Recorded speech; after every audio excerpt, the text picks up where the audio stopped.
So we're going to get started. We are doing an audio recording, just so you know, everything's being recorded. We have Melissa Dawson, who's our facilities manager. She's here. I'm Breanne Harms. I'm the executive director of the Beach and Park District. And we have Mr. Sam Gorn here for legal counsel. I want to talk about just a few updates on the property, and then we'll open it up to questions from you guys about the RFP. So I have Boca Raton up on the map. I think everybody's probably familiar with where it's at this point. It's a former golf course, Ocean Breeze. The buildings and structures have all been demolished and taken down, so it's open land right now. It is within a residential community, single-family homes and condos. We are just talking about the east side and specifically the southeast corner of Jeffrey and 2nd Avenue, which one of my updates is going to be that the Jeffrey Street right now dead ends there. The city has put in an application. They expect to hear back on that application in October to extend Jeffrey Street so it would connect to Dixie Highway. Obviously, that would have some impacts on this particular corner and property. We don't have the details of that application. That's the city's project, and they have that. Hopefully, it will be opened up more in October when they get some response back, I guess, from the FEC on their application to extend that and open that up. Do you know who at the city is taking care of that? I do not know who's running that. I thought it was Mike Wika originally, but it may be George Brown now. But I'll ask who's in charge of it. Yeah, because that is kind of important. If they can't run at grade there, then that's a little bit of an issue. Yeah, and then the other thing is you have the train tracks that you have to go over. Well, that's what I'm saying. We looked at. I have to go work down the golf course. Can I ask a question, ladies and gentlemen? If you're going to speak, if you can, when you do speak through Breanne, if you can, but identify yourself on the record, just so we know who you are, okay? And make sure you signed in, if you wouldn't mind. Thank you. So we will find out who's running the project at the city and give you contact details for that person. The other update I have is that the property is currently not annexed into the Lake Worth Drainage District. We are going to go through an application to annex in the entire east side into the Lake Worth Drainage District. Right now, the canals connect to them, so the canals that run along that property will be part of that. So that's just an update as far as drainage goes. And I just wanted to briefly talk about, I put out some of the conceptual master plans on the table here if you guys have a copy. We had a layout there that depicted the Racquet Sports Facility on the conceptual master plan. I just want to clarify that that was just a layout. It was just there for a visual. It wasn't specifically saying that we were looking to have 4 padel and 4 tennis or 8 pickleball. It was just an example of how that facility could fit in that corner. And I just wanted to be clear that that's not a specific drawing or specific programming that we were looking for. This is a very broad and open RFP. So those are my 3 updates, and with that, I will open it up to any questions you have about the RFP, about the property, do my best to answer them. We also have Sam Gorn here for any legal questions that you may have. So, anybody? Yes? So the first is... Just tell us who you are so the record can know who you are. It's Michelle Feigelis, Net Architects. Okay. So the first is the extension of the road over to Dixie Highway. It's going over the railroad tracks, so you need to work with the railroad company. It's going to have the arms. It has to go to Dixie Highway. That's the city. That's the whole city's project. 100% Yes. 100% going to be done by the city. Yes. Off the table for what the developer would have to do. They own that easement that runs through the property. We have not been informed on the project. We haven't been kept updated on the project in any way. The only reason I got the update on the application was because I solicited that specific information. So it's a complete city-run project. It may be because this was part of their Brightline package, so Brightline may be assisting them with that. I really don't know who will be assisting the city. Yeah, because there's a couple of different ways. The road might not potentially be able to go straight over because there's also some utilities right there. Mm-hmm. That I believe has to do with the railroad, so you can't move that, so it's going to have to veer a little north or something like that. Right.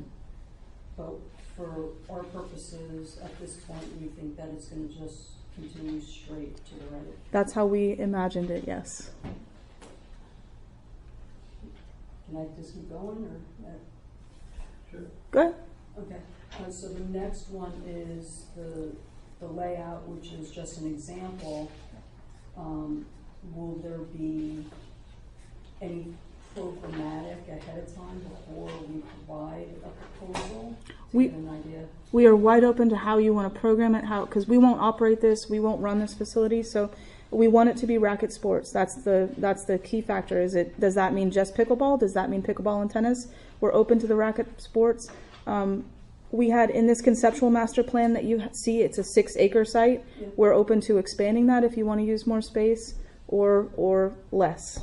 So it's really just conceptual, very, very high level conceptual, just so we could imagine it there. And it's 100% the developer at risk? Yes, yes. So if we go through the marketing study of local, about how much draw, we can say smaller or larger based on how much potential usage there would be in order to... Size is totally up to you guys, yes. I see in the back we have some questions. Hi, Adam Murad from Butters Group. So my question was sort of building off the 6 acres. It said in the RFP that this property is 6 acres and that's what you're planning on doing, but it says that Boca Raton has owned multiple different properties, including 212 acres of free land. We're just wondering. So the total site, the east and the west side is 212 acres. The total site on the east side, it's about 70, I think it was 71 acres. But we are specifically talking about the southeast corner where this Racquet Sports Facility would go. We have some trails and stuff planned for the top part, for the north side. This site we had set aside in the conceptual master plan, that facility that you see there with the padel and the tennis and the pickleball, that was a 6-acre site. Is there more land available? If you need a 10-acre site or you needed 12 acres, that's all open for our board members to consider when they look at these plans. Right, so this isn't just specifically for rackets. Correct. So if we wanted to, this is just hypothetical, like yes. a hotel or whatever. It's whatever you think you would need to make it, and I tried to make it very broad, as long as there's racket sports available to the public was our big thing. I have dueling here. Go ahead. So. Oh, Silverberry, 6200 Northwest 2nd Avenue. In approaching some people, there were 2 different groups that were interested, and one particular set of questions was, what we're talking about basically on the numbers are 16, or 17, 18, 19, and 20, taking up that 6 acres. The key piece of property in front of 2, meaning right off of 2nd Avenue, is blank, no number. So one of the inquiries was, for one of these places, they wanted to know, well, you know, they do food and drink also. That's where they kind of make some of their money, as far as if they did an investment. So, you know, it's all incorporated in their chain, what they do. So one is, would that be open also? Or is that a key piece of property that is definitely not going to be available? Or will they allow, and maybe this is a question to Sam, as far as food and drink in that 6 acre? I know there was a motel where that piece of property is not labeled, but I'm not sure what would be allowed. Or do we just tell these people, you know, hey, they're never going to allow food and drink in this 6 acre where you're going to be able to do that, and then I would just have to further push it to another group that is interested? No, I think food and drink is on the table. I think anything that you would, if somebody's going to come and build a racket sports facility and they need to offer food and drink to help supplement that facility, that's an open question. I mean, just like a golf course has a pro shop and a restaurant and things like that to help supplement, those are all things I think the board is looking and would consider. This is our first time ever doing anything like this, so it's brand new to us. We want something that's going to be successful, and if it means having food and drink there to be successful, that the board's going to consider that. So those options are on the table, and that specific parcel that's right on the corner, those were not developed in the conceptual master plan. They were left as open space. And if somebody had a plan and they wanted to include that in the plan, and the board comes up and says, this is the best plan, we like it, let's talk more about it, they could then talk about that corner if they wanted to use it, if they didn't, or if they wanted to put it all on the 6 acre site, or make that 6 acres 10 acres. It's all open, and it's out there for the board to consider.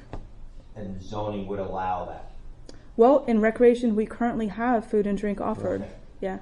wasn't sure. especially at golf courses. It's So. legally in the same box, correct, yes. Thank you. Yes. Hi. So can you buy any of the land, or is it all done via licensing agreement or land lease? For the east side property, we are not able in our enabling legislation to sell or lease the property. So we're not able to sell or lease the property. So it's all an agreement, a licensing or a long-term concession agreement, something like that. Got it. Yeah. Yes, sir. Charlie Popman and I have a couple of questions. Just picking up on that. Sam, I think you had a draft of a typical partnership agreement. I think it might, if I may, I think it was either a concession document that we perhaps provided from another venue that was usable, or a licensing document, but those are legally in play as options to the extent that they could be. And certainly 3Ps are legally authorized pursuant to an AG's opinion, which we also received. So. But we would need to, any of us would need to have a partnership agreement with the district to move forward, or are there other options? Whatever, I can't answer the question specifically, but from a business perspective, there needs to be some relationship established between the parties to be able to implement the program. So, because you can't own it. Yeah, correct. Yeah. And that's a limitation, as Brianne mentioned, under our special enabling legislation that limits sales or leases, but does not limit us to other options, correct? Legal options. Hi, Robbie Wagner. Doesn't it, whoever you pick as whoever wins the bid, then the negotiations obviously start in terms of who's, how long a term, what the concessions are, what the payments are. Correct. Am I correct? Correct. You are. Right, Well, okay. Yeah, well, let me clarify, because, we haven't really chatted about that, but, I guess the question is, do you leave that blank until you're selected, or do you offer up a concept for an agreement as you go into the Hold on. There's some specific. final? There's some language in there. There's some specific. Yeah. I don't know where, but it's in there. Well, that's what I'm, Yeah, there. I mean, obviously, the financial plan, like how it's going to be financed, because the board wants to engage with a company that we know is going to follow through and not leave us with a half-finished project sitting out there, as we see sometimes happen. So that part of it, we want to see some of the marketing plan, renderings, conceptual drawings, those kinds of things need to be all part of it. Part of your package. and I'm sure I'm speaking for everybody here, there's a lot of money that needs to be spent. Yes. And, Yes. Going in, But people the are but going to want to know how they're going to make any money right. on this, so. The agreement itself is something that would be worked out after the board says this is the company we want to work with, this is the partnership we want to have. Then we would sit down and talk about the agreement. Okay. Oh, I do have another. Okay. In working on this property previously, there were issues of the association's legal, I'll let you weigh in on that. involvement in any approvals. Has that issue been resolved, or is that still something that needs to be? We have provided, if I may, our legal opinion regarding the covenants and restrictions, which, because the government owns the property based on existing case law, the government has, this being the government, has control over those decision-making issues. We would choose not to have a challenge on the subject, but we believe that we are legally accurate. Our homework reveals the same answer, and we've done a pretty extensive analysis of that, and to the extent possible, we've also given our legal opinion in writing to the board. Perfect. So we believe Thank you. that proceeding apace would not be a problem. And coordination with the association is still an obvious relationship, and with the city, all those component parts are in play as well. Mr. Chappie's sitting right next to you, so he's part of that discussion, and his group and others. Right. But there's no legal issue to hurdle. We believe there's no legal bar. Yeah. That's correct.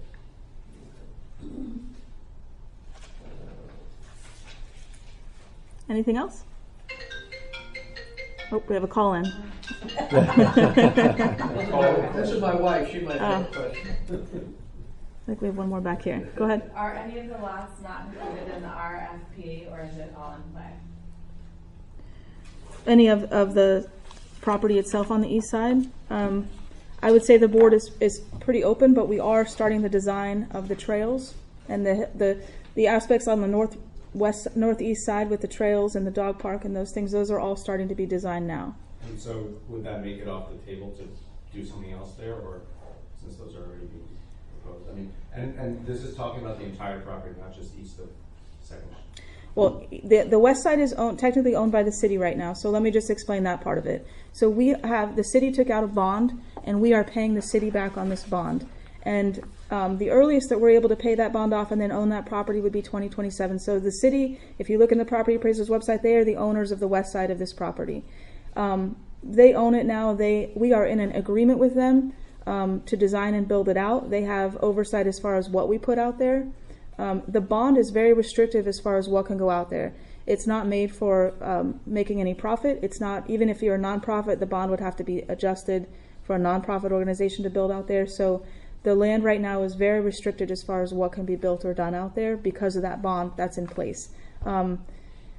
There's penalties to pay that bond off early.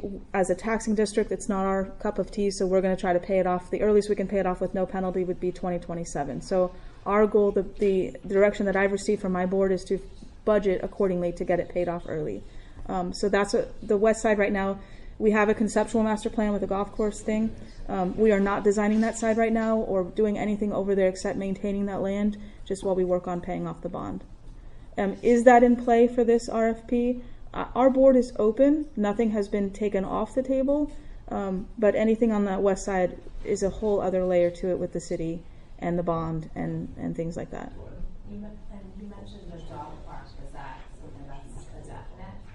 It's in the conceptual master plan that we've started designing that part of it, yes. That and trails. Then the trails, yes. Is there anything else that's in that conceptual master plan that's already being designed that would sort of limit what can be built? Just the maintenance, the facilities, the maintenance facility, the restrooms, those kinds of structures have started to be designed.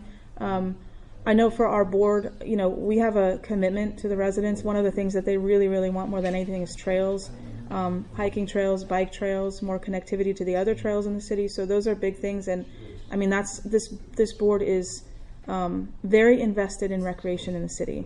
And so a big part of this property is to see that happen. So we do want to see those trails happen. If you had some idea to put something around those trails, I think that could be something considered. But I think that they're pretty, I don't want to say, I'm not a voting person, so I don't want to say it's off the table, but I know that the board is really committed to the recreation aspects.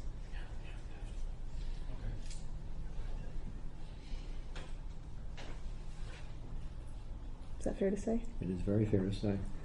It's in our special act. Yes, So all and these that's why things we're are here. legally obligated to do these things, but Brianne highlights the issues and the impact of those legal obligations on the planning for this particular project, which is major for the district, Yes. as you all know. That's why you're here, and we appreciate it, by the way. Thank you very much. We lost our map. Oops. This board has been going in and out, and I was so happy it started today, but it's probably not going to make it through the meeting. So. Is it a Samsung? It's like 10. It's 10 years old. It's probably met its lifetime Shelf life. shelf life. Yeah.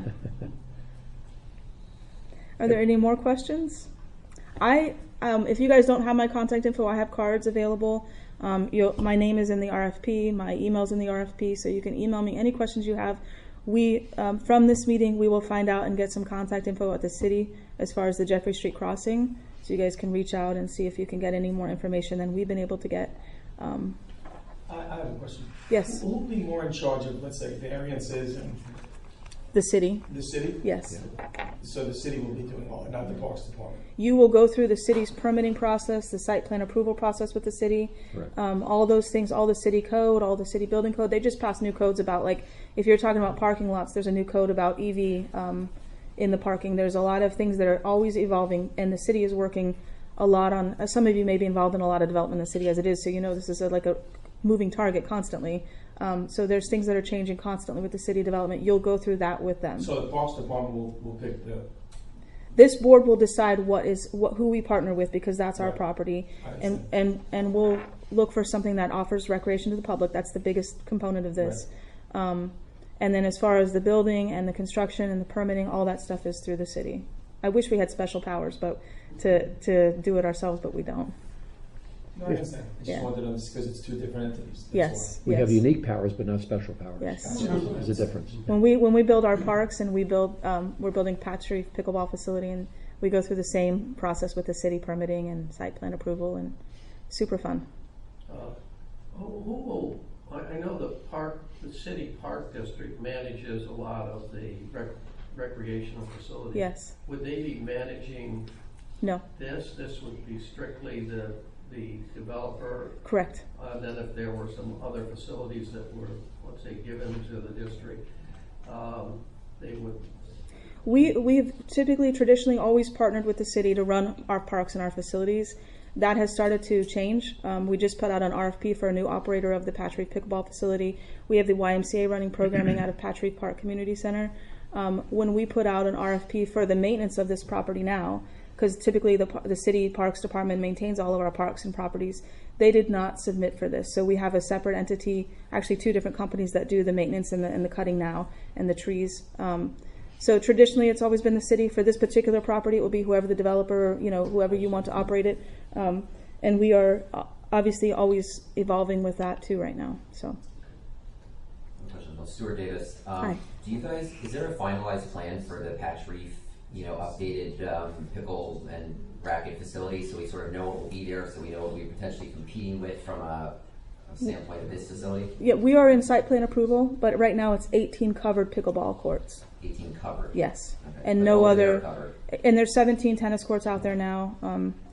So it'll be 18 covered pickleball courts. It's going to have fans and lights underneath the cover, but that's that site. In addition to the uncovered pickle that's there now? Well, those 6 courts in the plans right now would be converted back to the tennis courts that they originally were. Yes. Yeah. Yeah. Please be sure if you have not signed in that you do so, because this is part of the public record. This is a public meeting under state law.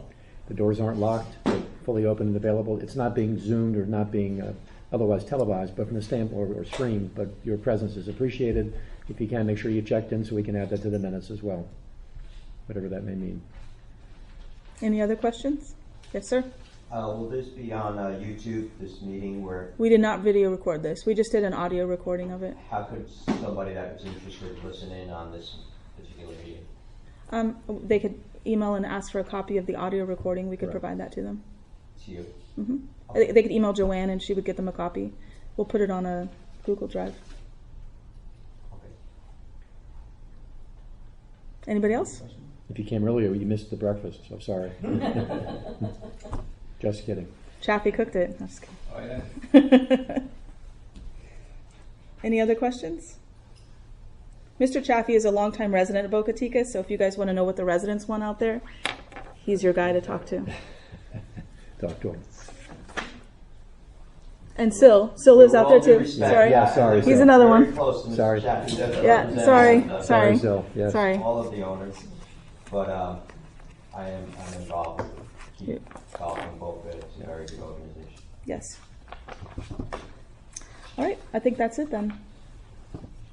Any we other have- questions? I will email the information out from the city side to everybody if you put your email on this list. And if you have other questions as you go through the process, please feel free to email me or call me, and I'll do my best to answer. Thank you all Thank very you. much. Thank you. Have a better day. Nice